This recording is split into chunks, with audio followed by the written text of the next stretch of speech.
Hello everybody and welcome to the patch 14.2 patch notes. This marks Riot's first real patch of the season. This is not a hotfix. This will be going live tomorrow. That's right, tomorrow. Tomorrow, not now, tomorrow. Everyone's gonna ask me, is it live now? No, it's live. That's right, tomorrow. So what's in this patch? Okay, so you're probably gonna want to stick here to the end because they did a bunch of small changes. In addition to this large list of nerfs and this large list of buffs, there's then like another large list of changes after that like are just mini little changes that could affect some things. We'll put on some music for this one so you guys can enjoy it because this might be a little bit longer as I have to read through it all. Okay, so let's start going through it. Vanguard is being introduced. I'm not going to go into that because that's just a whole other issue, right? So Vanguard is being released. I need to make my camera a bit bigger, don't I? There. Vanguard's being released, and well, there's nothing more you can do about it. It's coming. It can't be stopped. It's here. Blah blah blah blah blah. They're doing some changes to MMR, which would take a while to get into. They shouldn't really affect anyone or anything. But let's read through their little thing here on the 14.1, how it landed. Okay. We're pretty happy with how 14.1 landed in terms of bug stability and overall balance of the 14.1 hotfix. It should be 14.1A, but okay. Game time is stable. Objective balance looks good. The trade-offs associated with playing towards top and bot seem to be reasonable. And snowballing is down. That said, we're well aware that the amount of burst in the game is up. Some of the burst increases are due to Storm Surge and Blood Song releasing strong.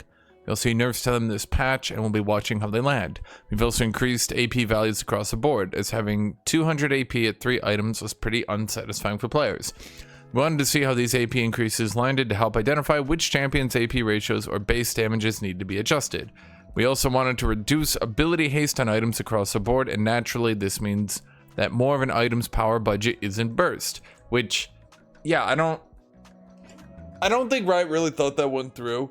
I just want to talk about that for a quick second. I might do a video on this later, but just as a quick thoughts here. They reduced ability haste across the board on basically every item, but they also nerfed a lot of the hybrid defensive options. Wit's End and Death's Dance both got weaker. Guardian Angel was supposed to get stronger, but actually somehow ended up really not being that good as well.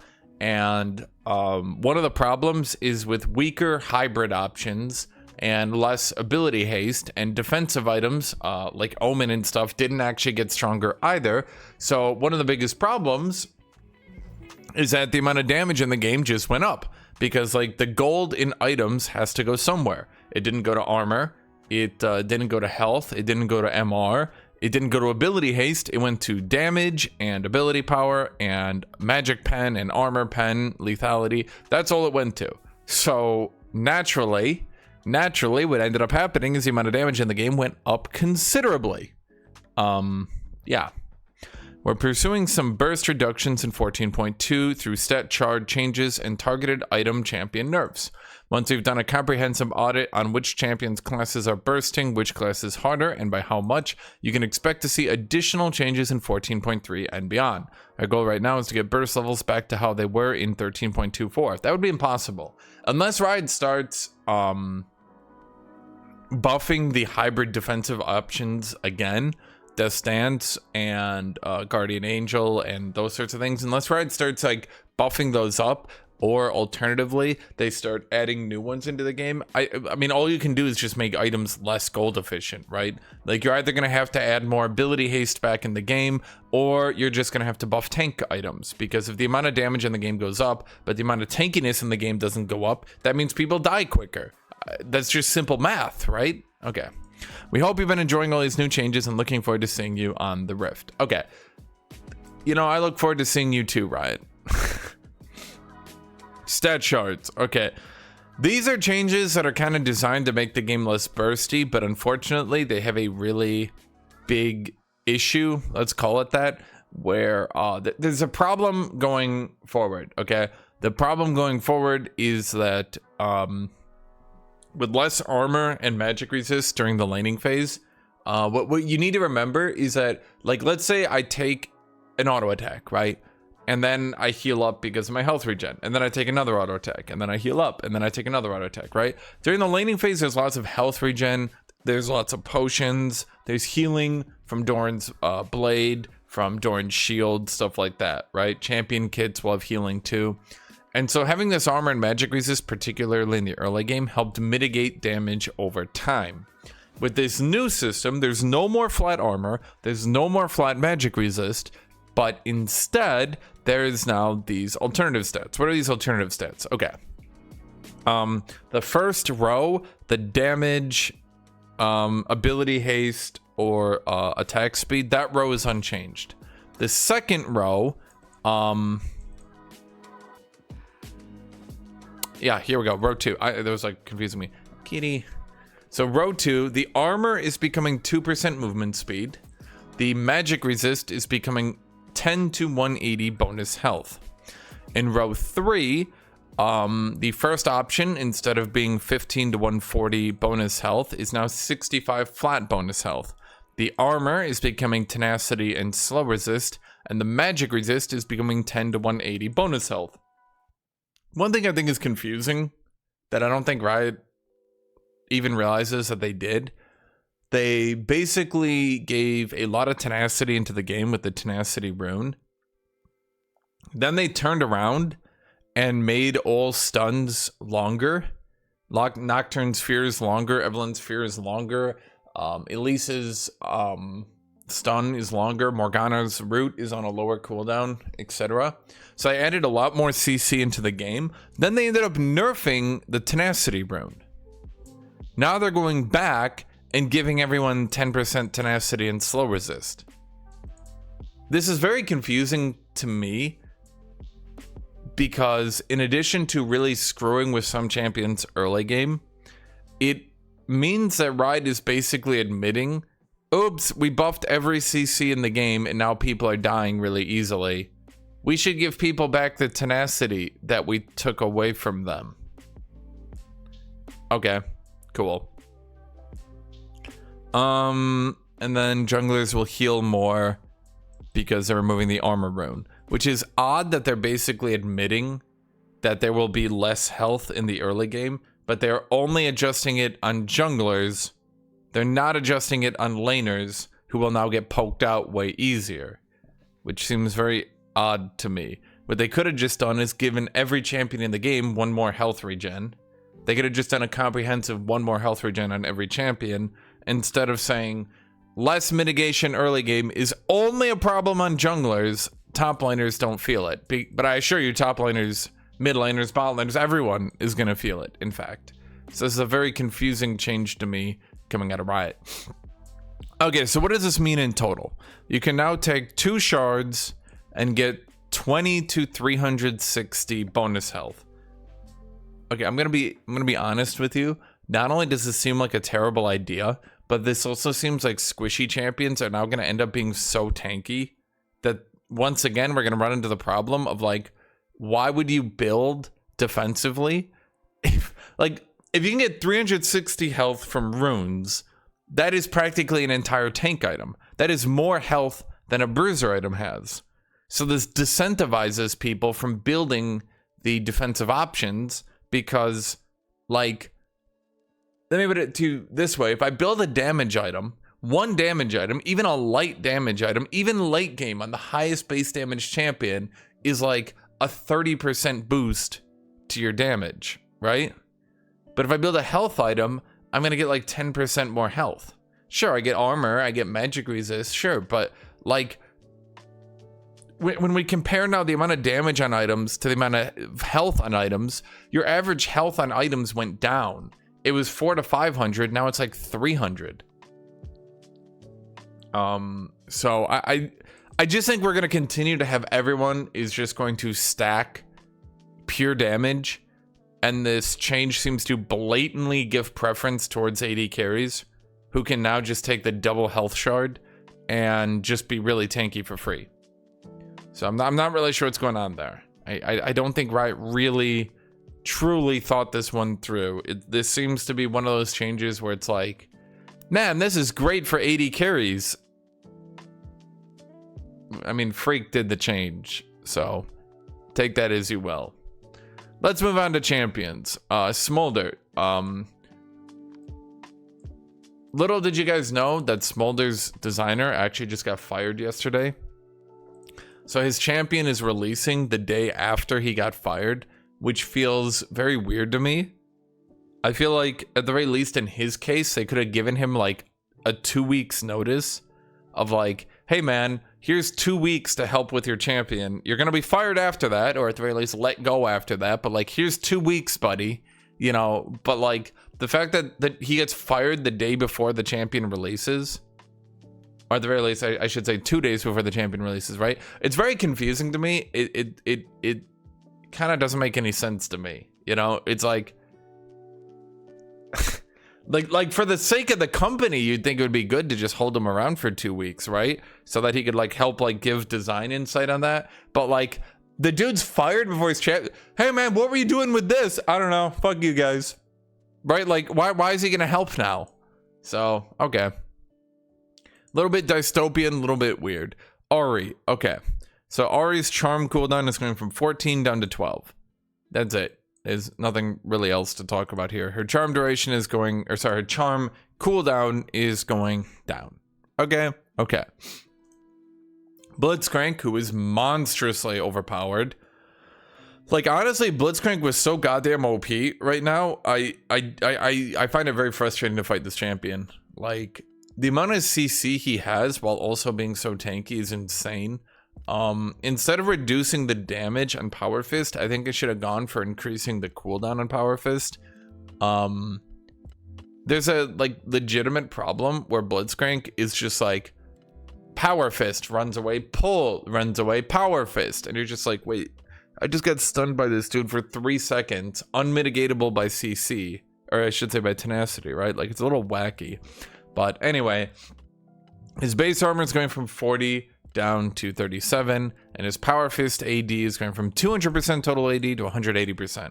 So he will be squishier and do slightly less damage, which is like cool. But I think personally the problem was, oh my god, he did way too much CC. He'll still do the same CC, mind you. And to be clear, this champion is like giga OP right now, so I'm not sure this is even gonna be enough, okay?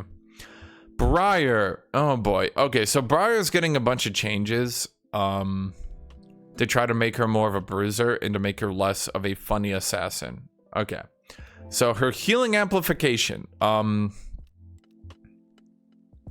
healing amplification is being changed.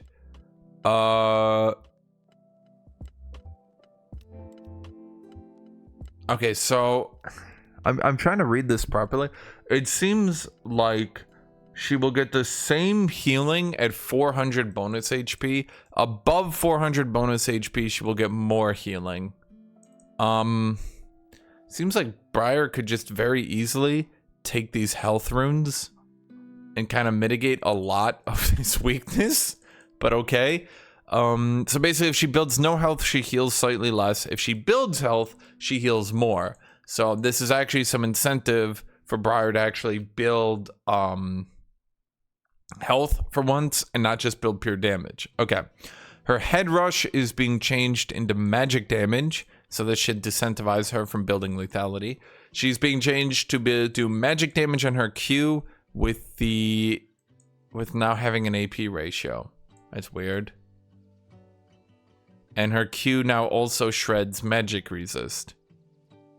And her Q now applies on-hit effects and lifesteal.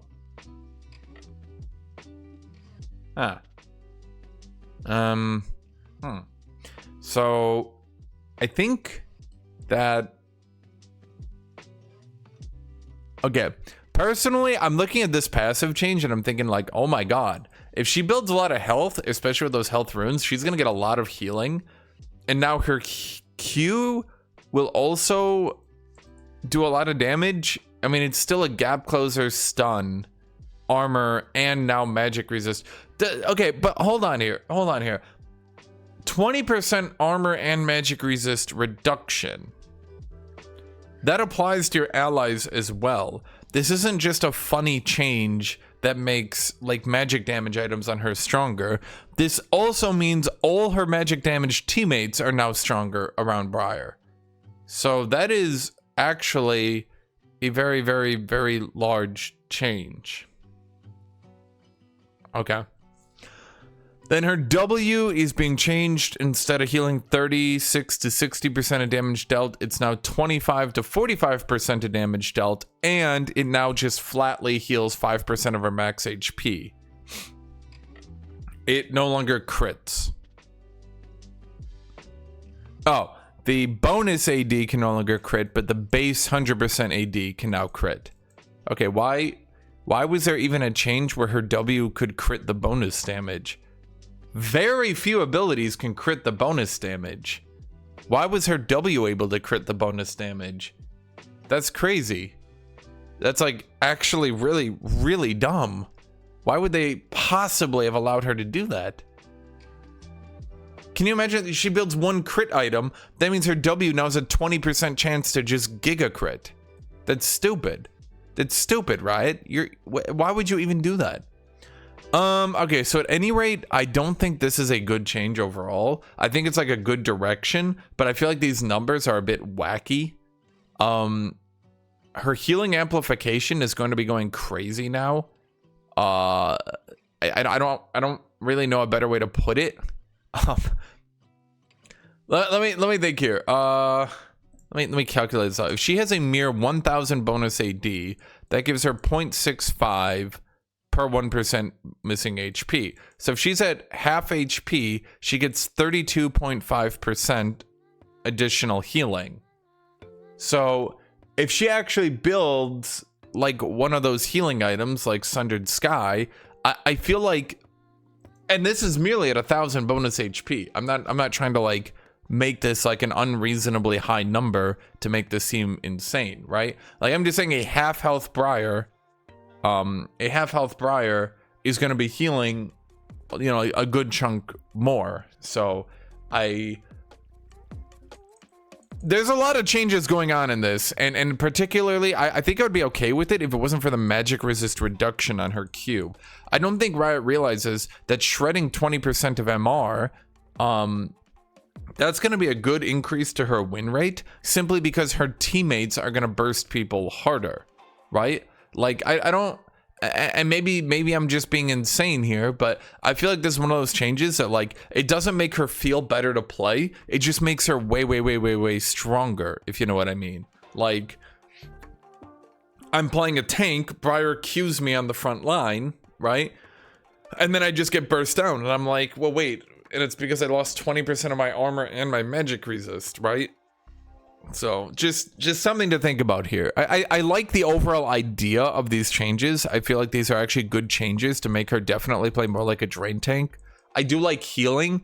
I do think Braziers should be based more on healing as a way to keep them as like the premier split push / 1v1 / off tank class. You know, the class that sits through a fight, you know, lives to the end of an engagement and then can just like continue to heal, you know, because particularly I think as you reach the higher ranks, you have to heal more to be more viable, because you know there's going to be a problem where you're getting knocked out of fights way too easy.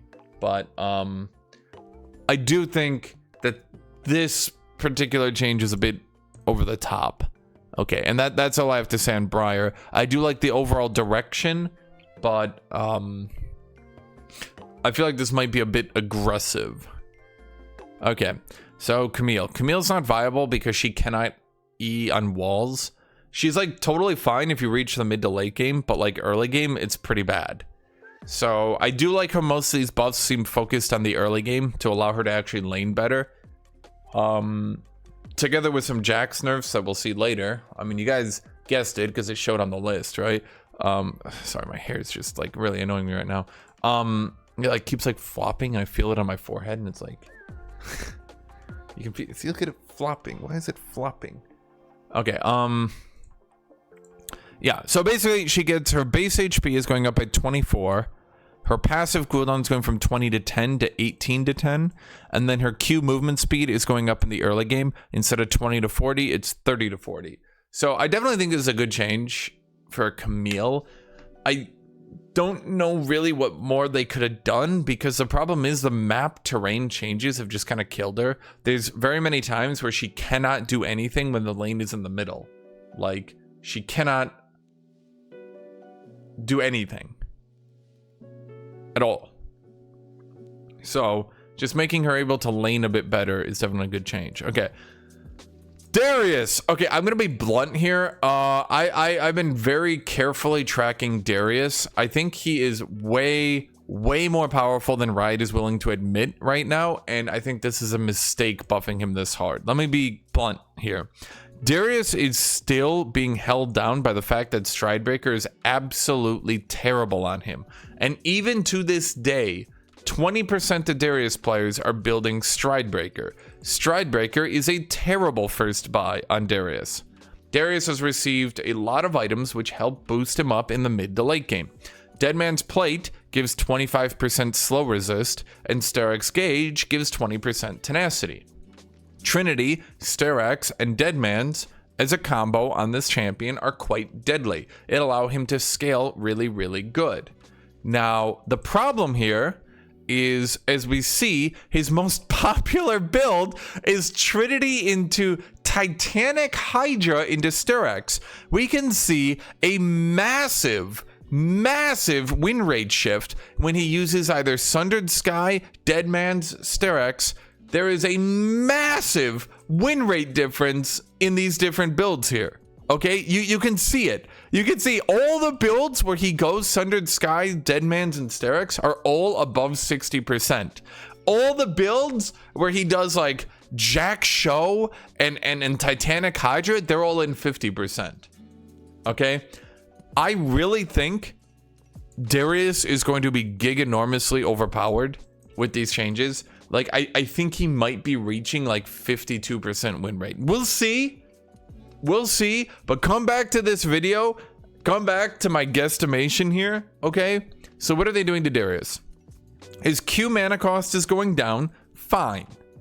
His heal on Q is going up, fine. From 13% back to 15%. I feel like you guys have been watching my videos for years now.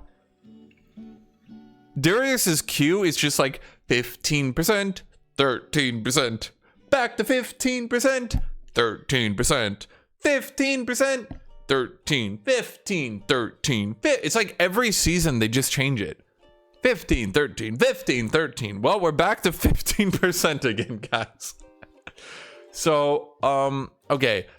I think this would probably, maybe, arguably be fine. But now they are also boosting his armor pen from 15 to 35% to 20 to 40%. Okay, I really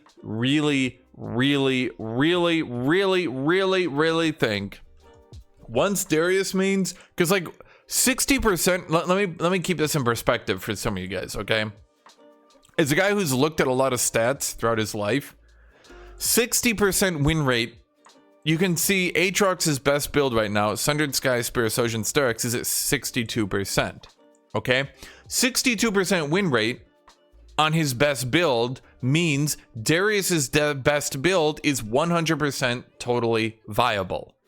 So we are taking a champion who is a 100% totally viable build and buffing his mana costs, buffing his healing, and buffing his armor pen. I don't think there is a world where Darius is not going to be at 52% win rate. I think that this is not the best idea from Riot, and I think they don't realize, like, let me put it this way.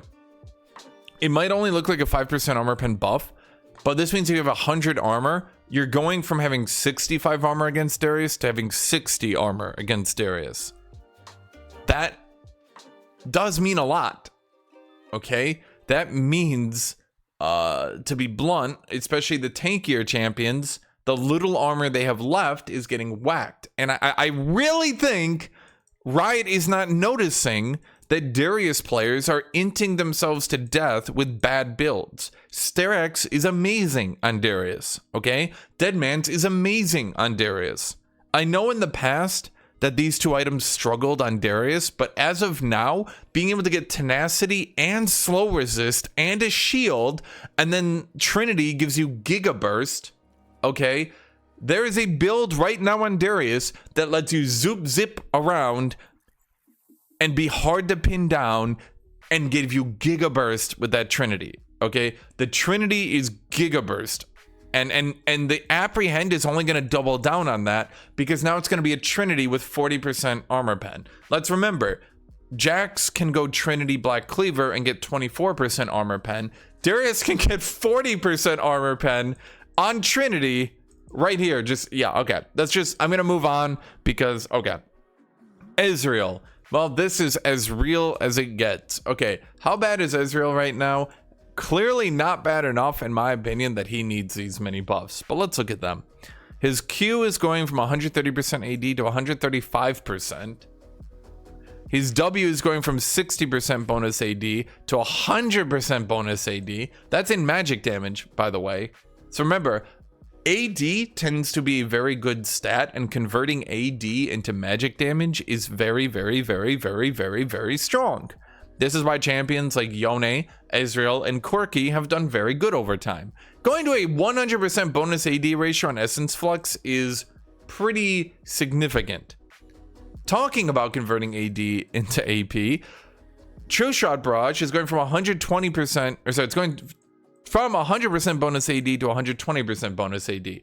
In other words, Ezreal's WR combo is going from 160% AD to 220% AD. That's a lot of damage. Fizz is getting another nerf. His AP ratio on his Q is going from 50% to 45% because Riot doesn't want to admit that Lich Bane is overpowered.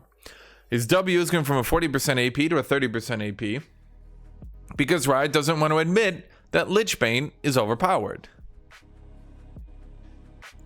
Lich Bane is overpowered, and it makes Fizz overpowered, but they don't want to admit it. They don't want to admit it. Okay, Garen is getting a change to his early game. Okay, basically, instead of making Garen more interesting, they're just making him way stronger in the early game. Courage, instead of a 2 to 5 duration, is now a 4-second duration at every rank. So Garen now has his like level 17 W duration at level 3.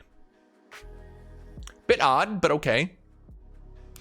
Then Judgment is going from a, what is it right now, 32 to 40% AD to a 36 to 40% AD. So I'm wondering where the thresholds will be here, but particularly because this is base AD, I'm now wondering if a Q max Garen build can still clear the minion wave at level 5 while also getting really good burst damage and movement speed. I'm wondering where this is going to go, because there's definitely going to be some interesting things here that are going to be happening. Nothing more to say. I think the biggest problem with Garen is Stridebreaker is absolutely giga shit tier, and Riot doesn't seem to want to address the fact that Stridebreaker is absolutely giga shit tier at this moment. Hold on, my headset is in the way of my keyboard, so I keep typoing the thing I'm trying to type here. Okay,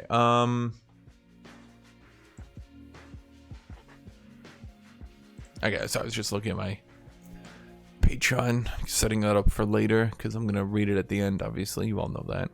Okay, Gragas, his armor growth is going from 4.8 to 5, which is rather high. His health growth is going from 109 to 115, which is also rather high. This guy's gonna be pretty tanky as a dude. Then explosive cast cooldown's going from 120 to 80 to 100 to 70. I definitely feel like that's gonna make top Gragas rather frustrating, because between his E spam, when you finally blow into him and try to get the all in and he ults you away, now he's gonna be able to ult you away more often, which is gonna reduce the amount of downtime he Like I should say it'll reduce the amount of time that you can actually fight him, you know? And you know, okay, I you know, him being tankier is whatever, but this one, particularly the early game buff on explosive cask, is a bit With the 14.1 micro patch, we went a little too hard on Gwen. I don't think you did, Riot. I think that Gwen, it's amusing to me that Riot continues to talk as if like top tanks are gonna be viable. But then when you have one of the hardest counters to tanks in the game, they're like, no, our special princess needs to be top tier. Like, great. If Gwen is viable, which she is right now, she is, I'm not being salty. She is literally sitting at a 50% win rate. Okay. I'm not making this up. Okay. But she's 15th highest pick, 50% win rate. That's Emerald plus. The problem is, if Gwen is going to continue to be viable, then tanks are going to continue to be unviable because tanks can't fight Gwen. None of them can. Not one tank can ever deal with Gwen. Her Q spam is way too much damage. In the late game, she can auto attack you into paper, and it's just, if you want tanks to be viable, why are you keeping a champion like Gwen around? Why are you buffing Darius's armor pen? It makes no sense to me. It's like a nonsense change. It's like as a company, they're just, it's like they're doing two different things and they don't realize they're doing it. It's like half the company is like, let's make tanks viable. Then the other half of the company is like, let's make Gwen viable. And I'm sitting here and it's like, it's like you can't have both these things. Either Gwen is viable or tanks are viable, right? Like, I know that sounds really dumb, but Gwen is such a hard anti-tank that if Gwen is viable, tanks can no longer ever be first picked because you'll get obliterated by the hyper carry lane bully Gwen. Okay, moving on. Why? Sorry, I need to look up what his E does. Is his E his CC abilities? Yes. Okay. So his fear, I'm just gonna call it his fear because that's all he ever spams in it, right? Okay. His fear is going in cooldown from 15 to 11 to 12 to 10, which is an aggressive reduction in his CC ability. Oh my god. Then his fear is going from a 1 second duration to a 1 to 1.5 second duration.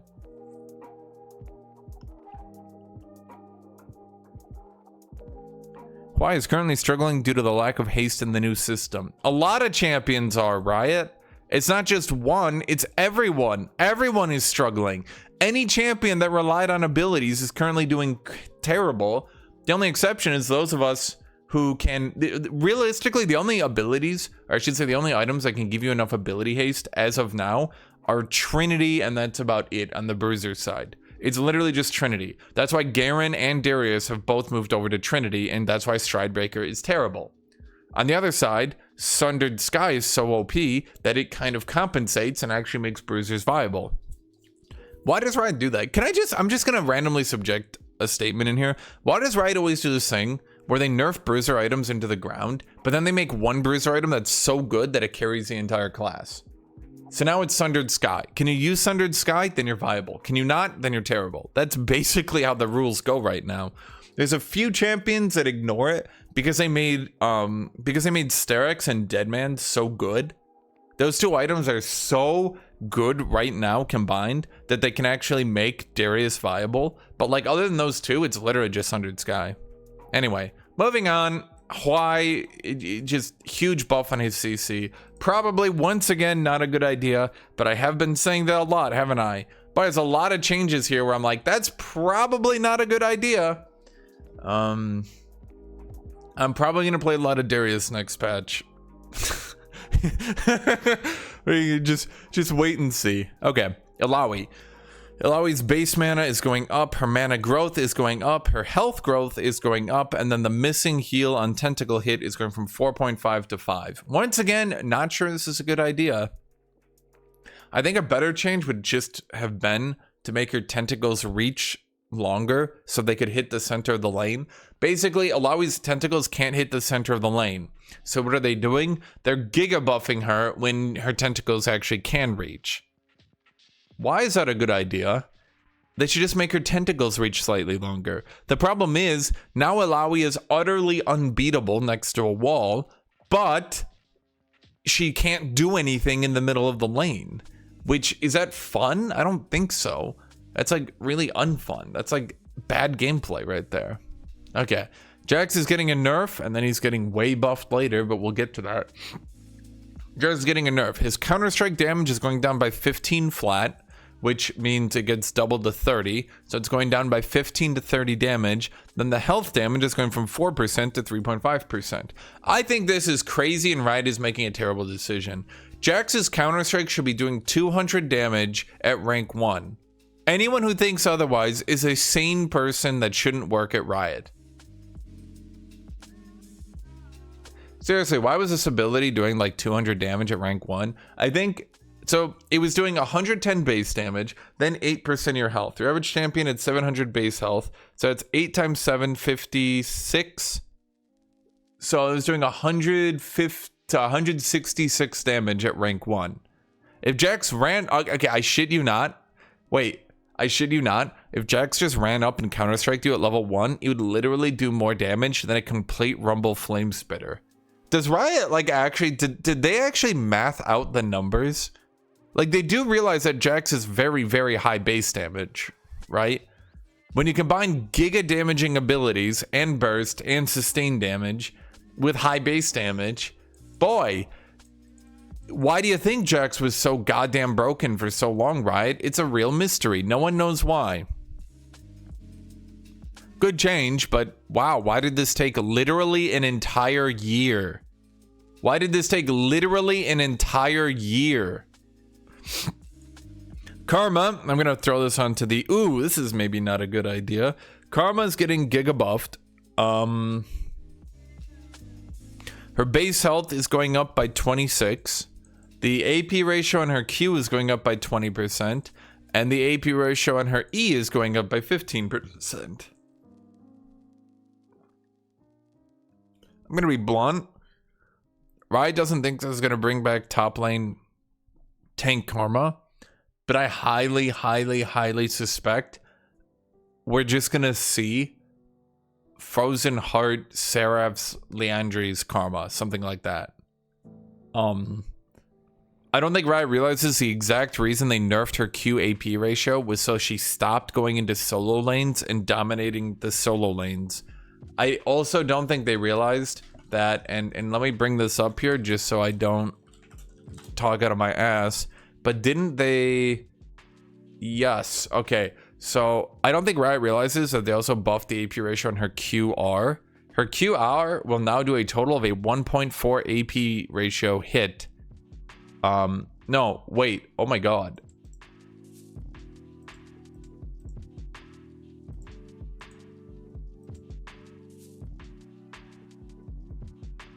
Sorry, I'm reading this. Her QR, if all it does is smack into you, will have a 1.0 AP ratio. That's excluding the explosion even. Boy oh boy, Riot. That's a lot of AP. That's a chunk of hunk of AP. This is a large buff here, Riot. She would have to be one of the most underpowered champions in the game, I think, for you to buff her this big. Then they're also buffing her shield. Oh boy. Oh wait, not only are they buffing her shield AP ratio, they're also buffing her shield flat amount. Are we just gonna see like Darius against Karma top lane? Is that just gonna be top lane? Darius against Karma from now on? Okay. Moving on. Another terrible idea, but let's move on. Oh boy, talk about terrible ideas. Well, here we go again. Okay. Karthus Q is going up in damage. 2 more damage at rank 1. 10 more damage at rank 5. Remember, that gets doubled. So that's 20 more damage on his rank 5 Q. Then the magic resist reduction on his W is going from 15% to 25%. Riot, you say you want people to build tanky, but then you add so much penetration into the game, you make it like imagine you could just straight up lose. Like imagine you just built Infinity Edge And then like a tank could just be like, nah. But I guess I could with Omen. So let's imagine an on-hit comparison here. I don't think there's any champions in the game that can screw people over this hard. Okay. Whatever. Moving on. Okay. Rumble's Q is going down by 10 damage. Now, do remember that his Q is going down by 10 damage, but then the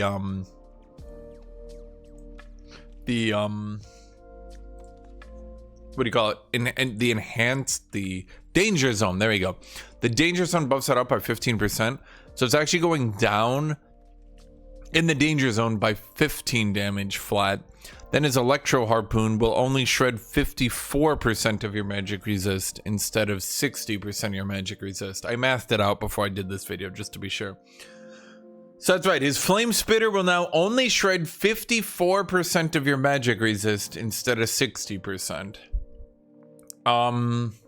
Once again, I ask Riot, can you think of any item that you can build that you can just lose 54% of that item because you're fighting another champion? Like imagine you're fighting Rumble and you're like, time to build Negatron cloak. And Rumble's like, you lose 54% of that item, and you're like, darn. Rumble is so giganormously overpowered right now. I don't really know what to say.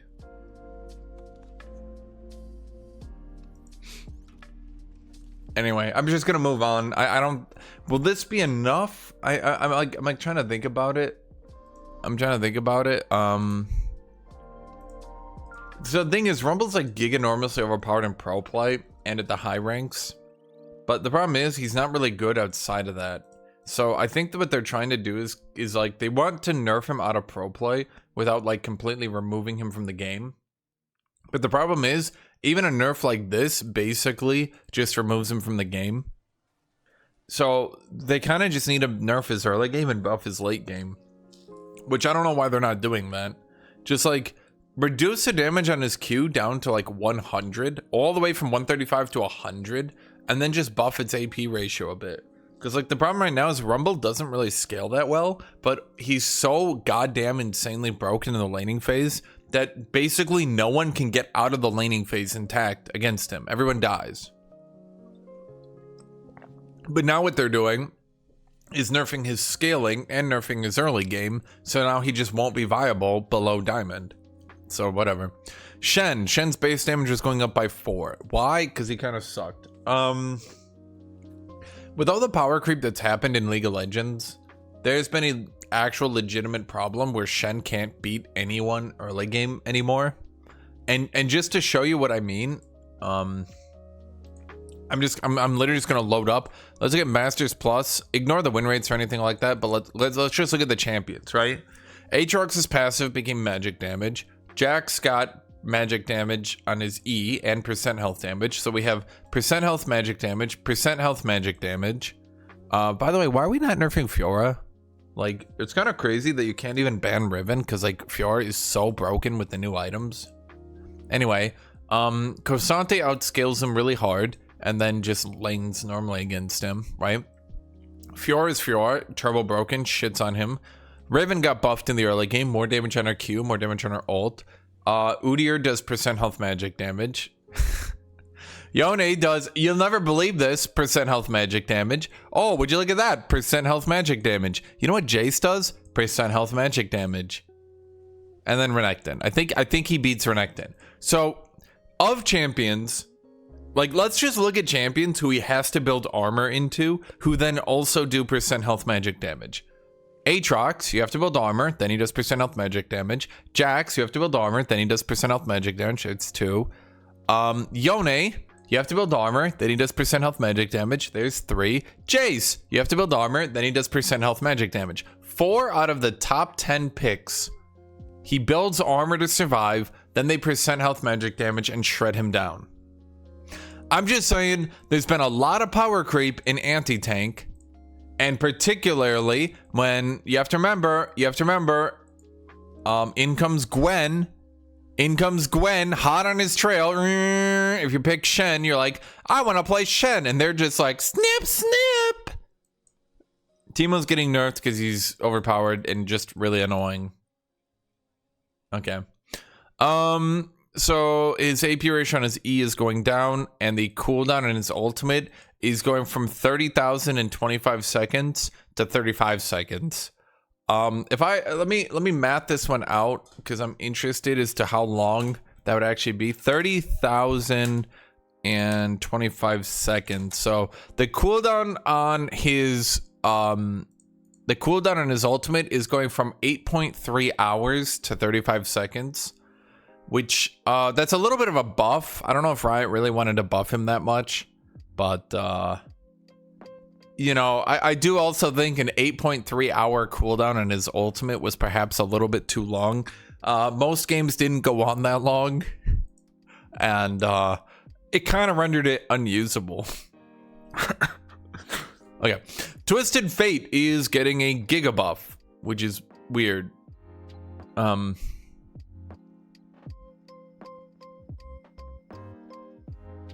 So basically, I'm trying to read through here, blah, blah, blah, blah, blah, blah, blah. His base attack speed is going down. His attack speed growth is going down. But they're adding a lot of AD ratio buffs and crit buffs to Twisted Fate. If he last hits a minion and that last hit crits, he now gets another dice to get more gold. So on average, I think he'll get like 2 more gold if he crits a minion. Which is like, okay, cool. I guess I don't care. His wild cards, his Q is getting a 50% AD ratio. Pick a card is now getting a crit ratio. I guess. Oh, wait. What? Picking a card now resets his auto attack timer. And pick a card can now damage inhibitors and the Nexus.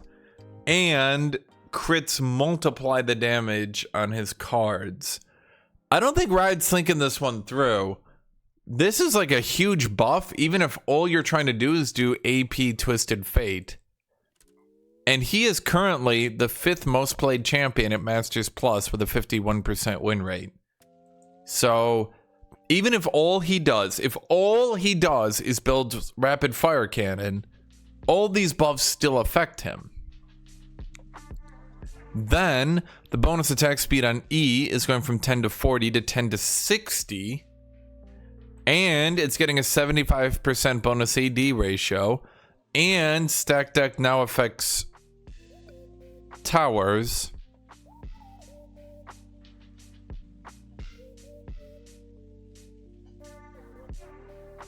This seems to once again be a change they did not really think through. If all you do is build a rapid fire cannon on Twisted Fate, this hugely buffs you. Even if you don't pick anything, being able to obliterate inhibitors and being able to hit turrets much harder does matter a lot. For a champion who is totally 100% viable because Lichbane is giganormously overpowered right now, Lichbane is so overpowered that Twisted Fate became viable. And now they are giganormously buffing Twisted Fate. I think that maybe Riot is not fully cognizant of what it is that they're doing. They had a thought. That thought entered their brain. Rather than questioning it, they just immediately wrote it down. They were like, what if crit Twisted Fate? And then they just started buffing it. And no one said, wait, what? Why?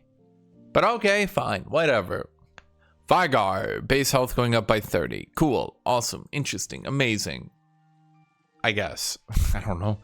Blood Song. Blood Song has contributed pretty heavily to the amount of bursts in the game at the moment. Here's Riot refusing to nerf Senna. It's okay. We'll see those Senna nerfs next patch, chat. Don't worry. So the amount of bonus damage you do on Blood Song is going from 12 to 8 to 10 to 6%. Cool. Experimental Hexblade's getting changed a little bit. It's not exactly like a huge buff, but it's a buff. The base attack speed is going up by 5%, and then when you ult, the attack speed is going down by 5%. So you get 5% more attack speed so long as you are not using the ult buff. And it builds out of a slightly better build path. I guess Experimental Hexblade wasn't exactly weak. It wasn't exactly strong. Like most bruiser items right now, it just exists in that sort of weird state where bruisers kind of just don't have like the problem is other classes have like killer items that they want to get to. Experimental Hexblade seems to fall into the category of like, I'm Olaf, so I might as well. Frozen Heart is getting nerfed. Shockingly, it is cheap, too cheap. I don't know why they even changed it. Because the problem is, they removed so the problem is, let me put it this way. If you removed all the base stats on an item and you made it 0 gold, it would still generally have its passive. Do you guys get what that means? So if I look up Frozen Heart right now, Frozen Heart is 128% gold efficient. So you could remove 100% of gold value and this item would be 0 gold and still have its passive and still have its damage reduction and be 0 gold. What a lot of people don't realize is that if I removed 50% of the stats on an item and then reduced its gold cost by 50%, there's basically no item in the game where that would not be a huge buff. Frozen Heart just became way more gold efficient, and for some reason, Riot is stupid. I don't know a better way to put it, because we've been here before. When Frozen Heart is too cheap, you rush it on every top laner into basically every auto attacker, and you absolutely massacre them. So I do not understand why we did this change. In addition, Frozen Heart, the earlier you buy it, it has this hidden passive, I'm going to call it that. This hidden passive where the earlier you buy it, before people have too much attack speed, the earlier you buy it, the more chance it has to actually make them just straight up cancel or not be able to auto attack. Because their attack speed, once it's lower, because they haven't built attack speed items or they haven't got much attack speed per level, they start an attack and then they cancel it. And then they start another one and then they cancel it. How many times has that happened to you? Frozen Heart actually has this like hidden bonus where it just has a very high chance to completely screw with people's brains and make them cancel their attacks all the time. Horizon Focus is being buffed. The passive range requirement, so the range at which you need to hit someone at to get its bonus damage, is going down. Instead of needing to be 700 range away from them, you now only need to be 600 range away from them. Then the amount of area you reveal around the person is going from 1200 reveal units to 1400 reveal units. Phantom Dancer gets a different build path, who cares? Riftmaker is going up by 100 gold. Riftmaker is like hyper efficient right now. I think a lot of people haven't noticed how efficient Riftmaker is. It's basically singularly the reason that Mord is crushing everybody. In addition to, well, Mord is crushing everyone at the low ranks. The high ranks, yeah. But the problem with Riftmaker, and I don't think Riot even understands what they're doing in life anymore. They're just very confused. They don't know what's happening. They need to go to an old folks home. Riftmaker was buffed so hard because AP was buffed so hard. By buffing every single AP item in the game, every single AP champion now is a better early game. Shocking. Then Riftmaker comes out and it's a really, really strong item. And we're seeing lots of people are now rushing Riftmaker and beating the crap out of everybody, which, okay, whatever. Steel Sigil is going from 1200 gold to 1100 gold. Steel Sigil was not even worth the gold to build, which was very confusing to me. Unfortunately, this item still sucks, and all the items it builds into still sucks. Death's Dance was nerfed, despite Death's Dance like basically being knocked out of the meta and only being like a third or fourth purchase at best. They decided to then also nerf Death's Dance. To many of you, you're probably thinking, well, that's weird.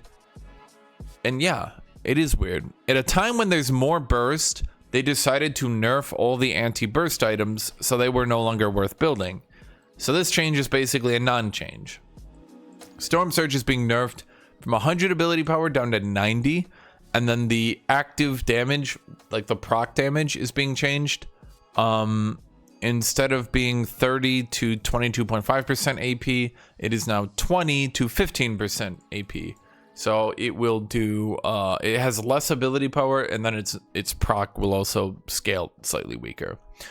Stridebreaker is being buffed. The data shows, the data, this item is absolutely abysmal. Let me actually explain to you. I'm gonna use all ranks to try to get good data here.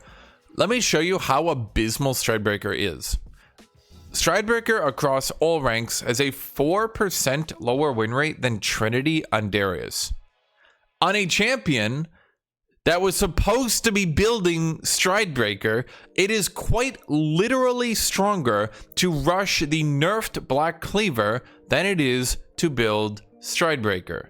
By a good amount, too. Let's look at set. On set. Oh my god. Okay, Dead Rushing Sundered Sky currently is a 3% higher win rate than building Stridebreaker. On the very champion that Stridebreaker was intended to be built on, it is worse than going an item with basically no synergy for the champion. As one last guess, let's just look at Garen. Let's just look. Is it good on Garen? No. On the other champion, it was designed to be built on. It still has a 2% lower win rate than Trinity Force on Garen. I don't think Riot realizes the item that this champion is good on, like the champions who are supposed to be building this item are not good with this item. Let me put it this way. This would be like if it was better to go AD Vigar than AP Vigar, and Riot was like, don't worry guys, we'll give 5% attack speed and reduce its cost by 100 gold. No, Stridebreaker is abysmal. It is so unrelentingly terrible. At best, they will have buffed Stridebreaker to a point where it might be worth building Stridebreaker on Garen instead of Trinity. And even then, I don't think it's getting there. I think Stridebreaker will still be weaker than Trinity on the exact specific champion it's designed to be built on. Okay. Support items are being giga nerfed. I'm not gonna go into it too much. Stacking support items has been giga nerfed out of the game. So don't stack support items anymore. At all. Ever. Okay, bounties are also being changed. Basically, if your team is behind, your bounty is now worth less to cash in on. So, basically, if you are really fed, if you won top lane really hard, but your bot lane and your mid lane got destroyed, hypothetically, should such a situation ever happen, I've never heard of that happening. So let's say you had like a 400 gold bounty on top lane, right? If your team is completely blown out of the water, that bounty is now reduced by 90%. If your team is behind, the bounty is now reduced by 30%. It used to be 20 to 80%, now it's 30 to 90%. This is one of the changes they did to reduce snowballing, because all the time what would happen is a top laner would be like 4 or 5-0. It'd be like some giga fed Darius. Then they would just 4-man top lane, get the bounty to the AD carry, and the game would just like, well, that's that then. Now the AD carry is 3 items, like, screw it, game's over. Okay. On the Infernal Drake map, you now get 0.6 ability haste per Infernal instead of 0.3. I know most people were complaining that they didn't like stacking it because it didn't do much. I love stacking it because I just love stacking. I just love stacking. I think top laners just love stacking. They're just like it doesn't matter. Oh boy, I get 3 ability haste from stacking all of them in the jungle. I don't care. I'll take it. 3 ability haste. Yeah. Okay. So this is what I said was going to take a long time. These are all changes that actually all impact the game. This is why this video is going to be like, I'm not saying it's going to be 2 hours, but it's probably going to be like an hour and a half. It'll probably be like an hour longer than normal videos, because all these changes, despite seeming like small changes, are actually very big. A lot of these changes are actually big. Okay. So Kane no longer can stack his passive orbs on Summon Airy. That's it. Kane can no longer stack his passive on Summon Airy. This means that Summon Airy is no longer good for Kane. This means that Kane will now be building basically anything else. Rost's R will now heal you even if your target dies. If Kane was Rost and he went inside you, and the target died, he would just appear and he wouldn't heal. Now he doesn't get the damage, but at the very least he should get the flat healing. So instead of like, if they kill the target that you're in, instead of healing for literally 0 when you could have healed for 600, at least you get the 300 healing now. Do you get it? So it's fine. Taric E now ghosts units during the cast. So when you are casting Taric's stun, you will no longer get randomly tripped up by running through a champion and then they like push you slightly. You'll no longer get tripped up by a minion running into you and redirecting you slightly. This is a problem a lot of Taric players had. They'd be casting their stun, you know, the hurt stun, their ching, you know what the sound effect is. And then like a minion would randomly walk next to him and Taric would be like, oh my bad. And he'd just like randomly walk off to the left and you would miss the stun. Okay.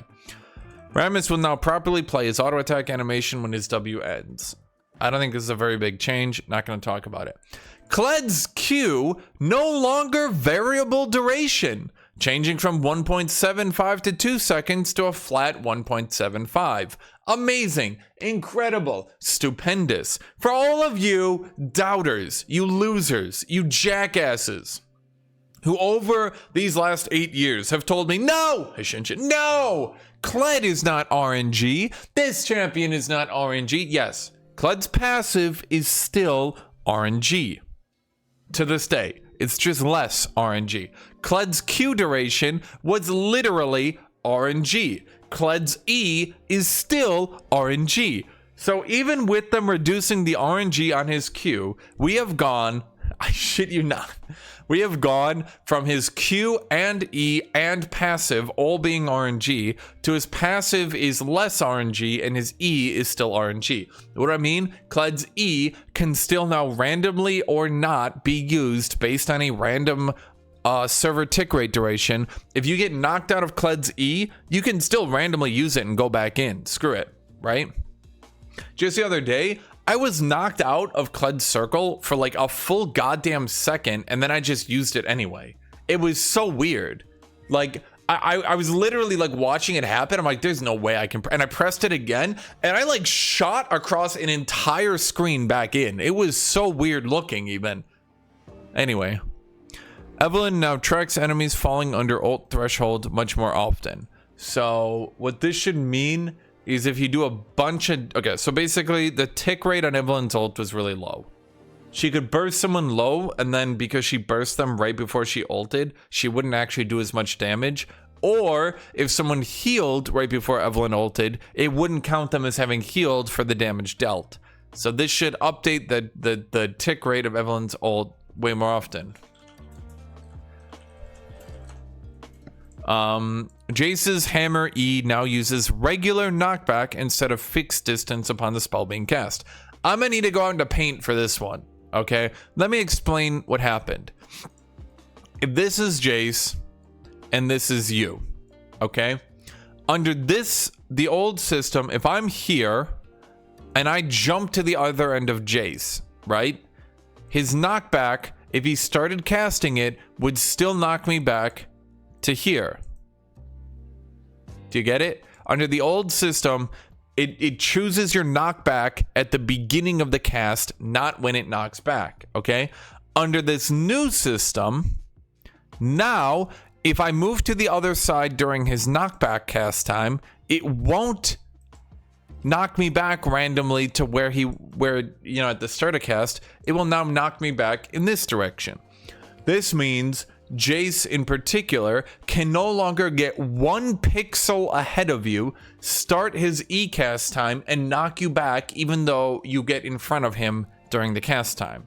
This should also mean if you're playing a champion like Kled and you E in front of Jace right as he uses his E, it won't knock you back to the other side way out of range, it'll now knock you back further in front of him.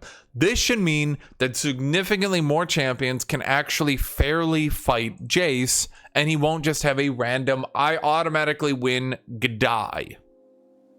Okay. Evelyn W can no longer target small monsters. It already cannot target minions. Okay. That slightly affects her clear speed. It's kind of a weird change, but sure, why not, I guess. Okay. Heimerdinger Q and RQ turrets now update their stats every 1 second, reflecting level ups, rank ups, and AP purchases. They no longer snapshot their stats when summoned.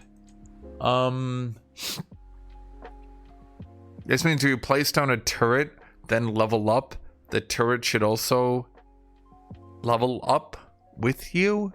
Or if you get AP somehow by like an item or something, it now affects the damage? I guess? I don't know. It's kind of weird. I mean, it's not really a big change, but it's a change, I suppose. Teemo's default adaptive force stats changed. Attack damage is becoming ability power. Okay, so if Teemo enters the game with double adaptive and builds boots, he no longer gets attack damage. This actually should nerf Teemo's early game a little bit. Not like that much, but it should mean you can no longer do boots, 4 potions, Teemo, go double adaptive, and then just start auto attacking people for giga damage in the early game. I mean, like the damage difference is going to be very insignificant, but it should slightly affect him early game. Okay. Yorick's in-game runes will now replace Glacial Augment with First Strike and Aftershock with Grasping and Dying. This will affect 0.06% of Yorick players.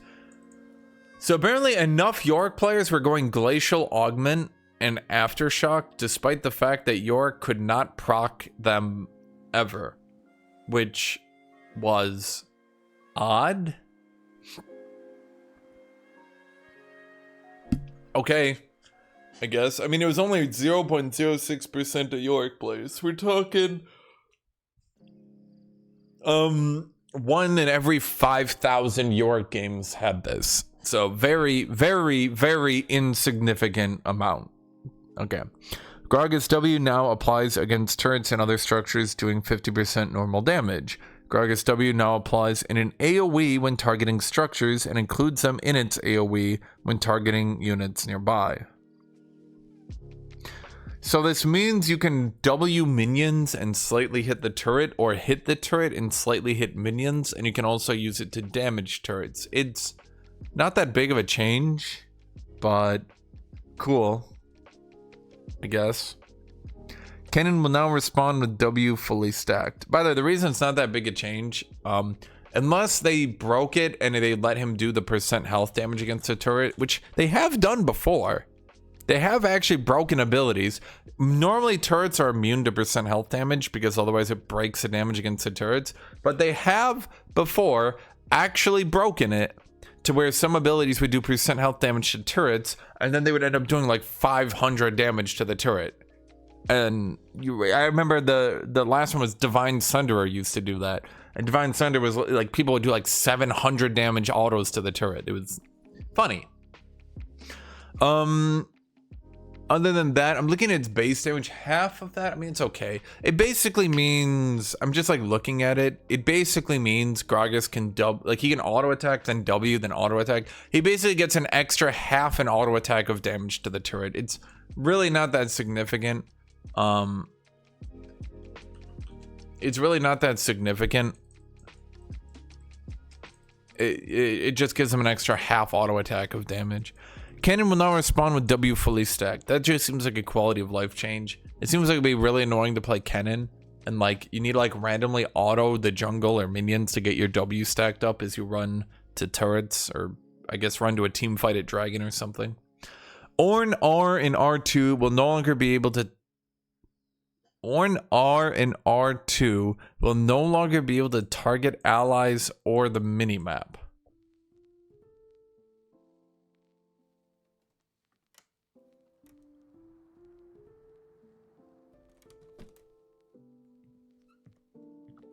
What? Orn R and R2 will no longer be able to target allies or the minimap. I'm gonna be honest, I've never heard of an Orn ulting the minimap away. I'd be interested to see how that works. Can he ult the minimap away? Cho'Gath R now grants 0.25 cast range per stack, maximum 25 range at 10 stacks. Okay, Cho'Gath's R will now have slightly longer range. Cho'Gath R will now have slightly longer range when he gets stacks on it. That was a good change. His ultimate, like early in the game, his ult had like not like huge range, but decent. But later in the game, the dude had to like dry hump you in order to get into range. So 25 extra range helps a little bit. Cho R attack range per stack increased. He now gets slightly more attack range per stack, which is also good. His attack range was like a little bit too short. This is nothing significant, by the way. This is very insignificant. Cho'Gath R tooltip now displays the range increase you hold shift for more info. Cool. Fizz W now applies to structures at 50% damage. The dot does not apply to inhibitors. Does that mean he can dot the structure though? He can dot the turret? That seems strong. Why? Huh. Jack's W and R will now apply to structures at 50% damage. So I was talking about this, by the way. I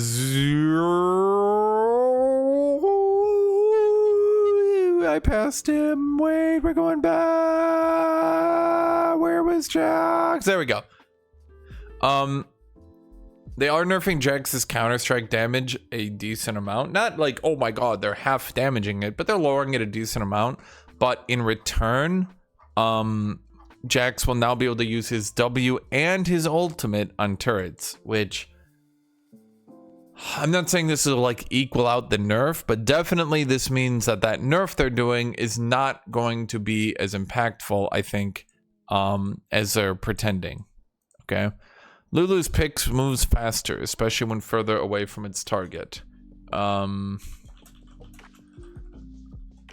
didn't even know it did that, to be honest. So, okay. Vayne's Q-empowered orders can no longer be cancelled. Cool, I guess. Wait, wasn't Aatrox supposed to be here, where Aatrox's passive is no longer cancelable? Or did they not do that? Wait, I don't see it here. Because it should be alphabetized, but Aatrox should be here then. Did Riot cancel the one change? Well, whatever. We'll just stack Darius. I'm Darius maxing now, chat. Kog'Maw gains a AA range indicator during his W. That will actually be useful for Kog'Maw players to know how much range they have, considering his range changes throughout the game. It changes a lot. Nami R will now strike behind her on cast to mirror visuals and similar spells. Okay, being a pixel behind Nami no longer allows you to dodge her ultimate, which is probably good because ultimates like that, particularly ones with cast times, can be very frustrating. All abilities like that can be frustrating. Like if they don't hit slightly behind you, this allows you to do really annoying things, like an enemy, like Jax jumps on top of her, she ults. Oh no, Jax actually counted as a pixel behind you, so your ult doesn't hit, and then you just die for free. Trundle Q has 25 bonus range. Okay, I'm gonna be blunt. I don't know that Trundle was doing terribly. Was he doing bad? I don't know if he was doing that amazing.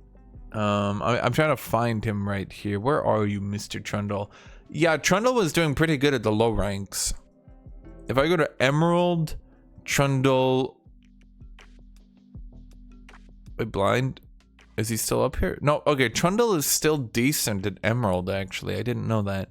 If we go to D2+, Trundle is still doing decent, actually. This is a very odd change, then. Trundle Q now has 25 bonus range. That's going to allow Trundle to do a lot more, especially because it's a mini slow. So I don't know if that's a good idea. I'm going to be honest with you. I don't think that's a good idea. Volibear Q now has 25 bonus range. Okay, Volibear sucks. So him being able to slightly get in range better is a good idea.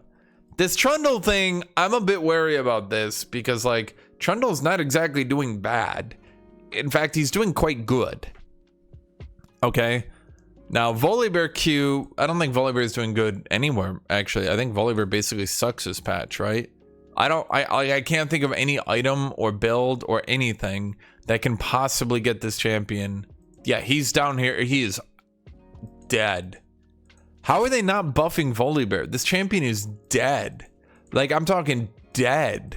I'm talking gone. I do not understand what is happening. Do they think, not even at the low ranks, he doesn't even do good at the low ranks. Like, the dude needs a giganormous buff. Volibear is dead. This is not gonna make him viable. At best, we might see a 0.5% win rate from this. 1% tops, but not even close to what he needs. And 1% would be a bit of a stretch. Because we say this is gonna give him 1% more win rate. This will give Trundle 1% more win rate. Trundle will be edging on 54% win rate. Nocturne's Q Trill is 25 more units of forgiveness before you count is outside of it. Cool, I guess. Nocturne Q Trill now attaches to large and epic monsters in addition to champions. Once again, Q. Cool, I guess. Brand's passive now damages every 0.25 seconds instead of every 1.05 seconds. That makes it impossible to ever remove his Rylai's, which I think is a stupid change. If you had enough tenacity, you could actually get rid of his Rylai's slow so that, like, it wasn't just a literal perma-slow. Now it is a literal perma-slow. You would need more than 75% tenacity. I guess it feels bad for Brand players that their slow would continuously fall off on the dot. But on the other hand, yeah, Brand is, once again, not really doing bad. In fact, he's viable at every rank. He is viable at every single rank. There's not one rank where Brand is doing bad. So, okay. Nyla W now buffers out of other spells. So you can cast Nyla's W during a different spell and then it'll cancel under her W. Nyla's W can now be cast during other spell windups. I think they're just clarifying it because this means the same thing twice. You know? Nyla EQ is very inconsistent and often doesn't fire Q, adjusted to be more consistent. Okay. Wards that would be placed beside a brush are now nudged slightly into them. That's probably the best buff for me because, oh my god, that affects me every game. Zig's W should be able to be activated while rooted, etc. Could it not? That's weird that it couldn't be. Swain's passive will now be tracked in his tooltip and icon. So I guess you can now just see how much health you're getting on the tooltip itself, maybe? Poppy's Bugler will now bounce back to her if the target is dead when it hits. That's a good quality of life hit. Akali's passive will now extend itself very slightly if attacks are taken in the last few frames before the buff expires. Why? If you're out of range, you're out of range. Why does she get a, oops, you're still out of range, but it's about to end, so tee-hee, have it. You go, girl. Like, what? What? What? That's stupid. Imagine Aatrox's Q now hits you if you're slightly out of range. That's what this means. Like, what? Shaco's clone will now attack the nearest visible enemy champion within 1500 range of it when dead. Cool. Shaco's clone will now stop to cast the fake W and will only do so within 300 units of Shaco Prime. Shaco Prime. So Shaco's W within 300 range of Shaco Prime will now fake W. Shaco's clone will stop to cast a fake E and will only do so within 575 units of Shaco Prime's E target. This also fakes a missile. So Shaco Prime will now... Shaco clone will now fake that it's casting its E as well. And it will actually cast a fake missile. So Shaco will now be able to fake which one is Shaco Prime easier. Okay. Scar's Bloom will no longer reveal champion pets for longer than champions, as that was unintentionally revealing those characters for longer. Shifted Tiamat and Ravenous Hydra actives to use attack timers if those are lower than their cast time. Momentum items will no longer lose momentum when attacking traps or plants. That's actually pretty good for Dead Man's Plight. Because it means if you hit an explosive plant with Dead Man's Plight, you no longer lose the momentum. Or if you're clearing a ward, with Dead Man's Plight, you don't lose all the charges, then get like ganked and oh no, now I can't move. A number of champions properly have cooldowns listed on their passives. That seems important to have known. That seems like something that actually would have been very like important to have known this entire time. But okay, thank you, Riot. I'm gonna be honest, this large list of changes is for the most part good. I think most of these things are things that needed to have happened a long time ago. Some of them are very weird, like, why does Akali get more passive range?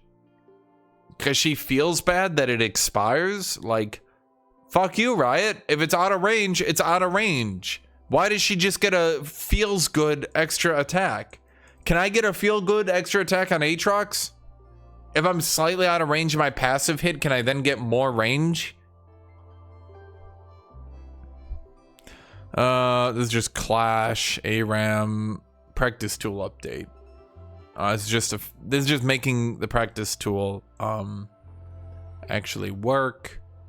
Bug fixes. Okay, I'm gonna be honest, I looked through most of these. None of these really mattered. These seem to actually be bug fixes.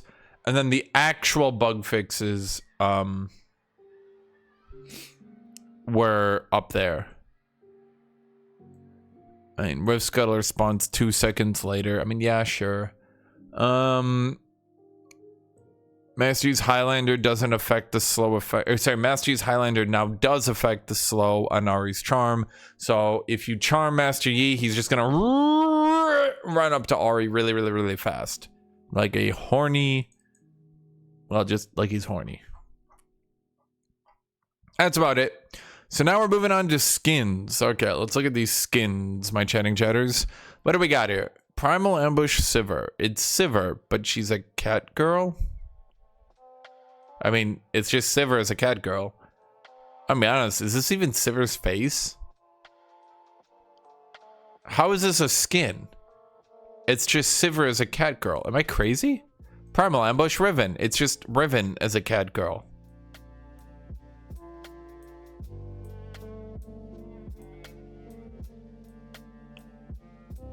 Okay. Primal Ambush Vi. It's just Vi as a cat girl. So it is the entire joke that they're just adding cat girl skins? Is that it? Okay. Primal Ambush Talon.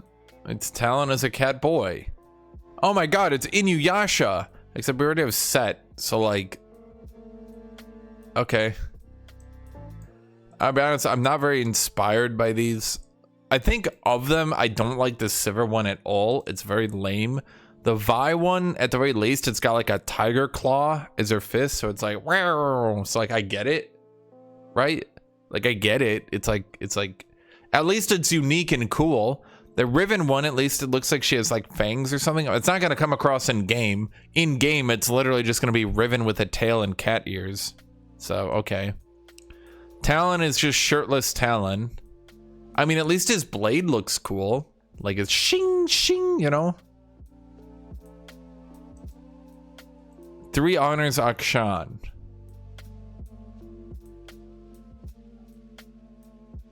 Cool.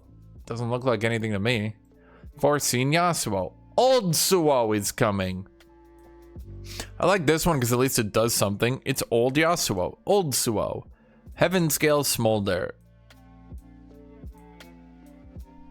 You know, doesn't this skin make him look more like a dragon than his base skin?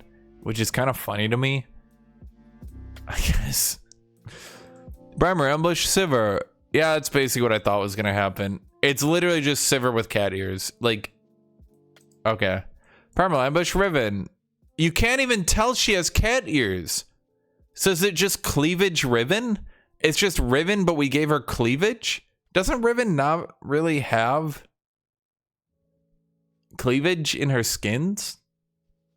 I thought she was more of like the power thighs and waist and abs girl. I guess now she just goes cleavage.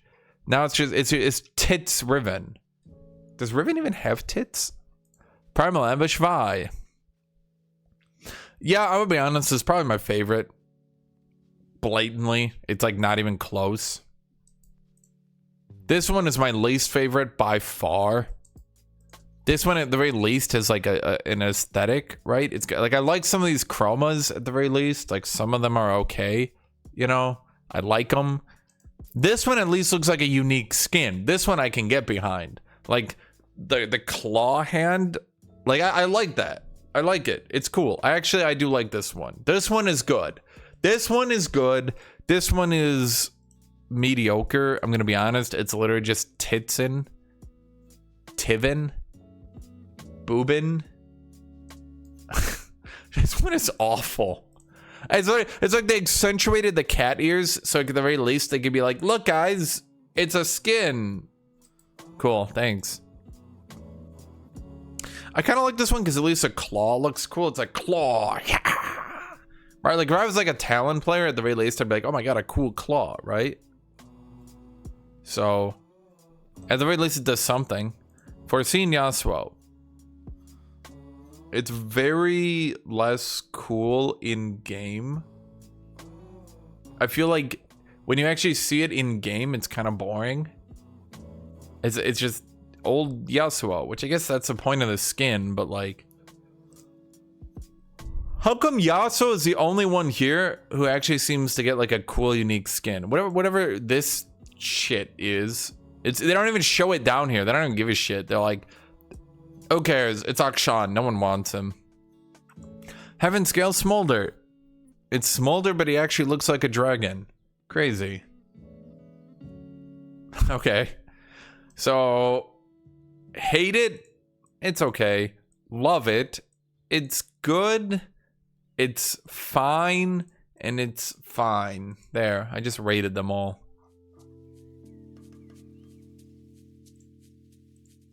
So anyway, I started reading my Patreon people.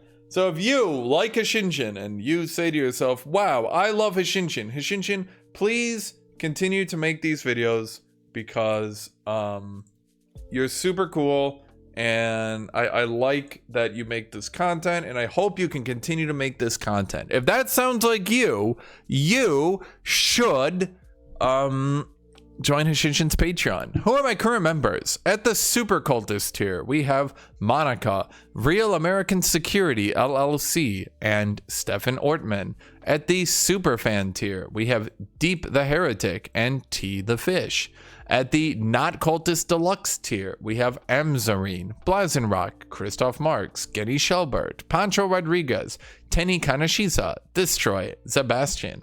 At the Not Cultist tier, we have Ben G, Creador, Daniel Fiala, Yadgod, Fanaku, Fulyuki, Hansen, Hoon Arthur, Jordan Panning, Justicier, Kalfel Seramar, Kayan, Kijubai, Ludwig III, Manuel, Metal M. Morgan, Nathaniel Mingham, Negative KDA, OMG Clover, Oz, PBNJ, Redati, Scorpion, Scott Shapiro, Suki02, Terra, Uvo Plaja, Vivian, WLC League of Legends, Wolfman, Jan, and Noxian Scion. Thank you all. And to the rest of you, to all my Kick subscribers, YouTube members, and anyone who watches this video, leave a comment on your thoughts. And as always, have a great day.